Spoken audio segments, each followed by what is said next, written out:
Good morning, children. Today we are going to take up the topic which is very close to your heart. You're all students of science school and you're all leaders in the making. And today we are going to discuss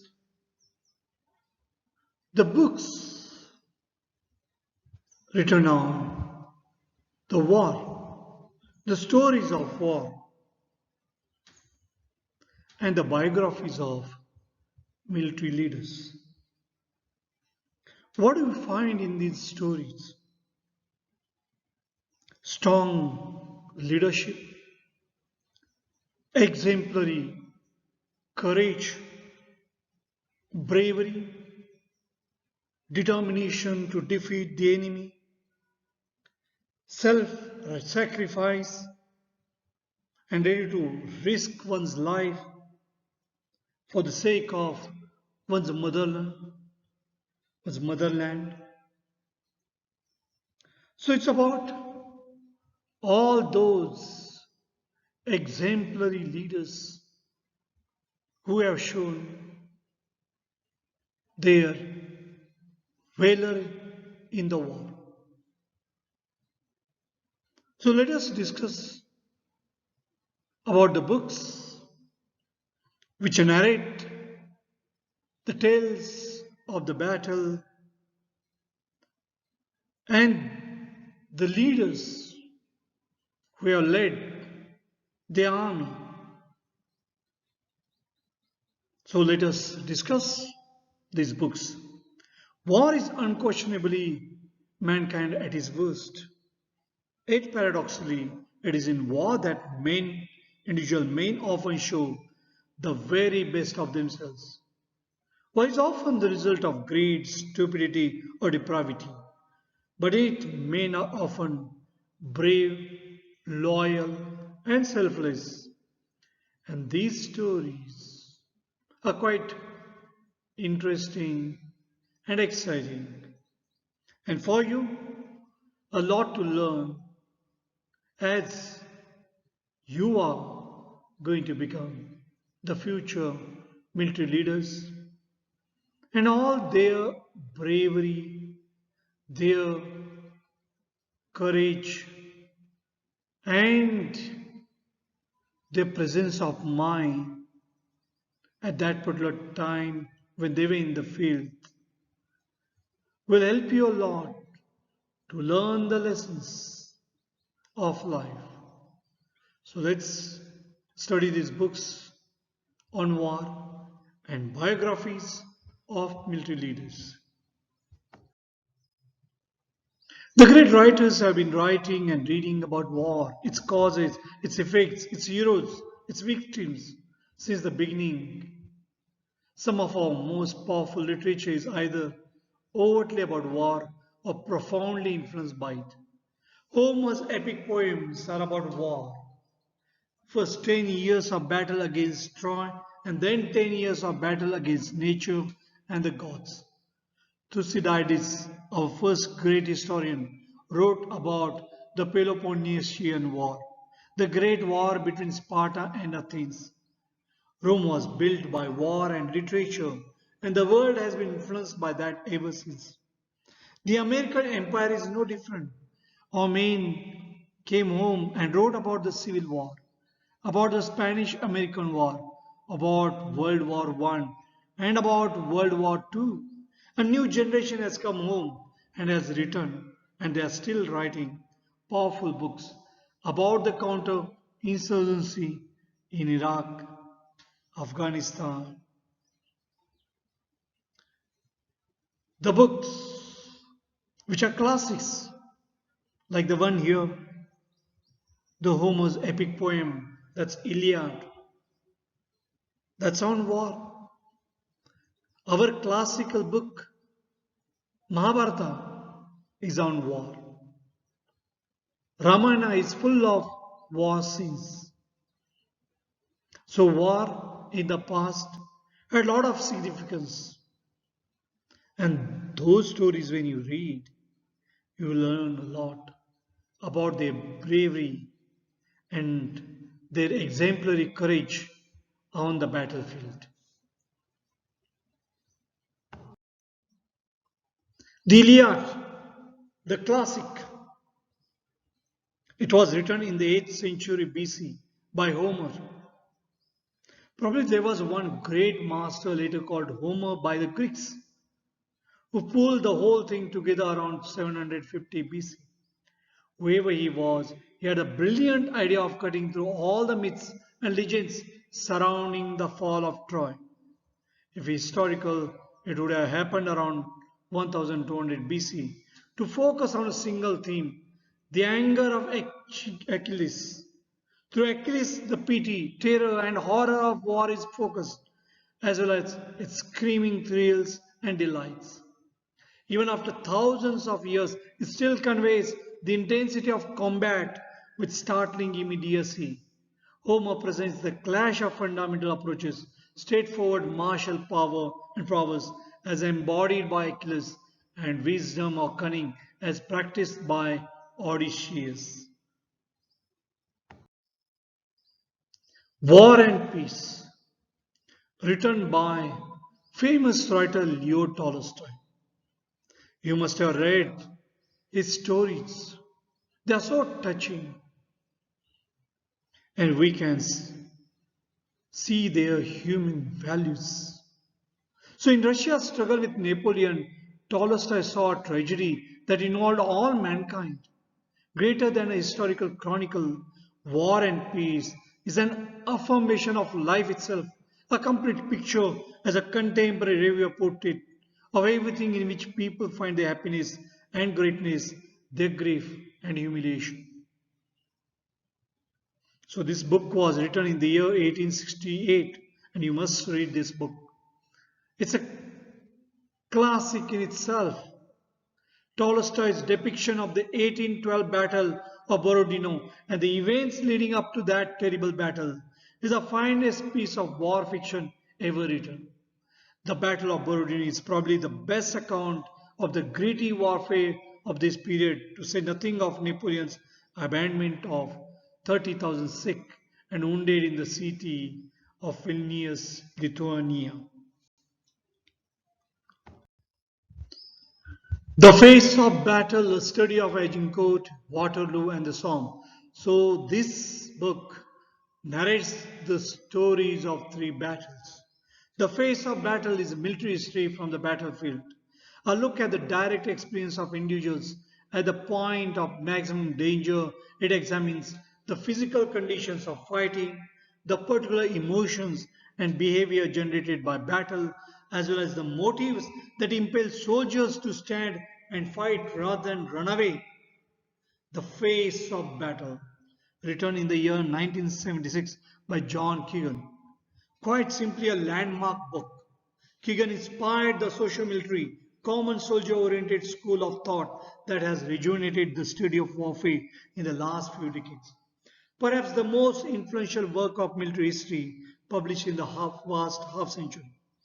What makes this book a classic is its incisive analysis of the shortcomings of the battle history genre.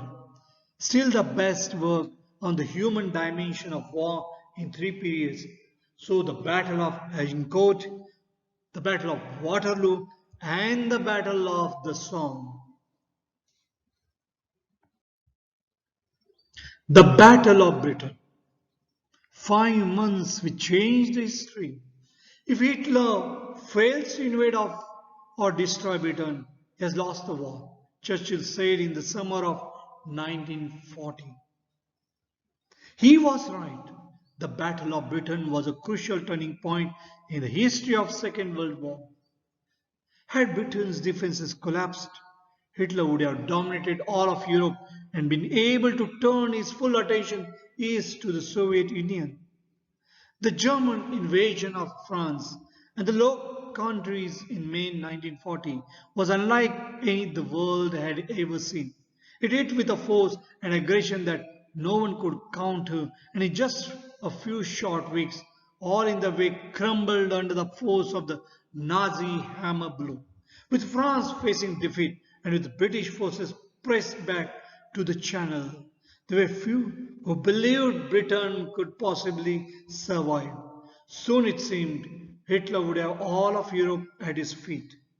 Yet Hitler's forces were not quite the Goliath they at first seemed, while our leadership lacked the single-minded purpose, vision, and direction that had led to such success on land. Nor was Britain any David. Thanks to a sophisticated defensive system and the combined efforts of the RAF, Royal Navy, as well as the mounting sense of collective defiance led by new Prime Minister, Britain was not ready to roll over just yet. From clashes between coastal convoys and shallow boat in the Channel to astonishing last stands in Flanders and from the slaughter by the U-boats in the icy Atlantic to the dramatic aerial battles of England. The Battle of Britain tells this most epic of stories from all sides, drawing on extensive new research from around the world. In so doing, it paints a complete picture of that extraordinary summer, a time which the fate of the world truly hung by a thread. Very exciting and interesting book, and that is Six Days of War. June 1967, the making of the modern Middle East. Though it lasted for only 16 days in June, the 1967 Arab-Israeli war never really ended.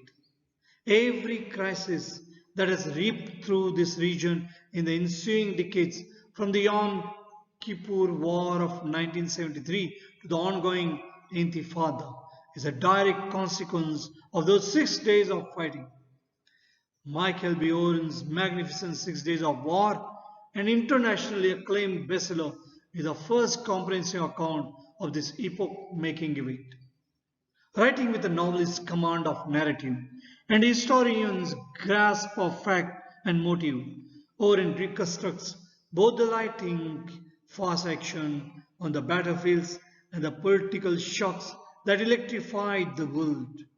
Extraordinary personalities Moshe Dayan and Gamal Abdul Nasir, Lyndon Johnson and Alexei Kosygin rose and toppled from power as a result of this war. Borders were redrawn, daring strategies brilliantly succeeded or disastrously failed in a matter of hours. And the balance of power changed in the Middle East and in the world.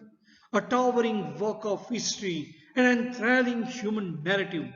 6 Days of War is the most important book on the Middle East conflict to appear in a generation.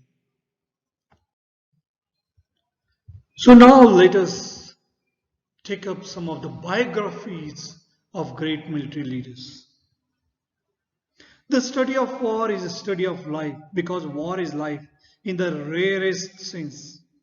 It is death, fear, power, love, adrenaline, sacrifice, glory, and the will to survive. As Virgil puts it, the sword decides all. We must learn how. The strategy by the military leaders, the motivation of those leaders' defenses. We must understand and respect the darkness and the consequences. Pain, death, evil, greed. It's all the war. And here in the biographies, we are going to see what exemplary courage or bravery these great military leaders have shown. The decision making power of these leaders at crucial period that changed the history of the mankind.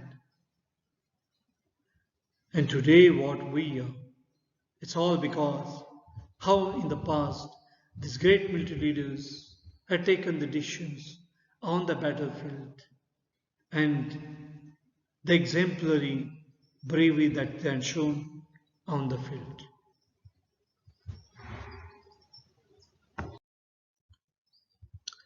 The campaigns of Alexander. The great Alexander wanted to conquer the whole world. The campaigns of Alexander by Arian.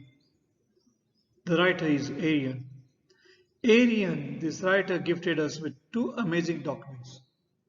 One was the lectures of the philosopher, a great philosopher, Epictetus. And the second was the history of the wars of Alexander the Great. Alexander is a wonderful example of the toxic burden of ambition. Very ambitious leader who wanted to conquer the whole world. When you think of history, one name is always written in golden letters.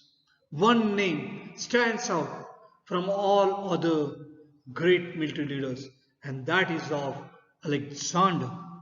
Yes, it brought him to the edges of the conquered world, but that's also where he died, likely murdered by his own men. He had no real purpose for it all, no real plan or true empire. It was just fight, win, own until the end. And in the end, as Epictetus observed, he still died and was buried like the rest of us. I'm not saying there are no other lessons, but this is the most salient one.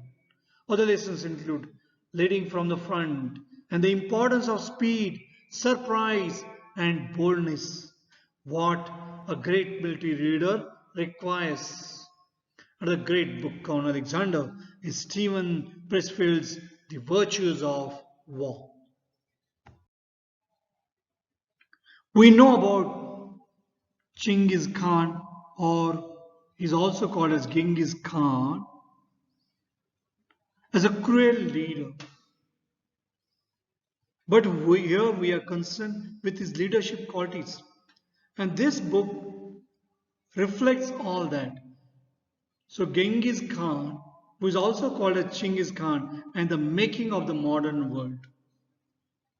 It's a biography of Genghis Khan and written by Jack Witherford. The Mongols were vicious animals and subhuman brutes, weren't they? Or was that all part of their strategy, aimed to intimidate enemies into submitting without a fight? Genghis Khan was one of the smartest warriors who ever lived. The Mongols turned war into a science. In fact, the first thing they did when they conquered new territory was find the scientists and scholars and deploy them as needed. They were masters of speed, surprise, and maneuver. They were also masters of cruelty and violence, no doubt about it. But these tactics were all used to surprising ends and built an empire that rivaled any other in history, and one that was actually known for its peace, prosperity, and freedom. This is the biography of Shaman, soldier realist American written by Best Little Heart. There's no better biography of a military genius. During this period, Best Little uses Sherman not only to explain the Civil War but strategy itself. It's impossible to reduce a book down to just one thought or line. But our strategic explanation of attacking always along the line of least exploitation and tactically along the line of least resistance will change your life. Read about Sherman not because you want to learn about how the Civil War was won, but to learn how wars are won. I would also strongly recommend Art Strategy and Why. Don't we learn from history?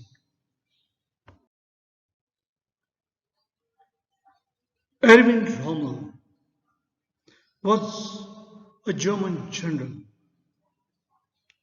who served Hitler. He was the one who tried to kill Hitler. He implicated plot to kill Hitler, but it was unsuccessful and he had to commit suicide in the year 1944 at the age of 52. But as a general, what was his greatness? His deep understanding of men, his unusual courage, his natural gift of leadership showed promise of a great career and who rose to become the general, who was a lieutenant when he fought the First World War. It's this book about this German general is, is the one which shows us how brilliantly a soldier can be, a strategist can be, and a leader. His victories in North Africa were the stuff of legend, and had the US and British troops not ultimately had better resources, then it would have been altogether different story. You cannot read about Rommel and not like and admire the man.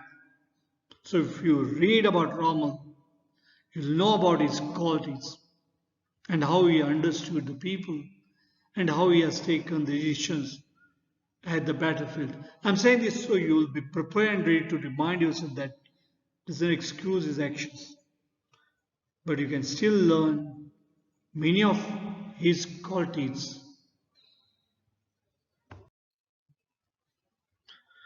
This book about Colonel Bade is a good reading.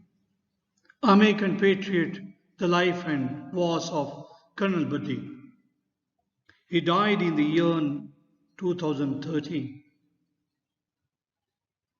And this biography of Colonel Bade is very interesting biography that tells the adversity faced by a soldier and how he tries to overcome that difficulty, that adversity. Biography of Colonel Bade is written by Robert Kerr and the title is American Patriot, The Life and Wars of Colonel Bade. Bade might be one of the most decorated soldiers in American history. He fought in World War II, Korea and Vietnam.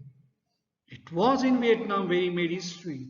Shot down during a flight, he immediately made a death-defying escape with a broken leg, no food, only to be recaptured after 3 weeks just yards from American lines. Once imprisoned, he spent the next 8 years waging a war of defiance against his captors. His nearly inhuman bravery and stoicism is still spoken of in awe by the men who witnessed it. After the war, he was awarded the Medal of Honor. Calling Bade a brothers almost seems patronizing. He was one of the strongest, bravest, boldest men who ever lived. Learn from him. John McCain's Faith of My Fathers discusses not only his own time in the Hanoi Hilton, but also the exemplary military service of his father and grandfather, who were both admirals in the US Navy.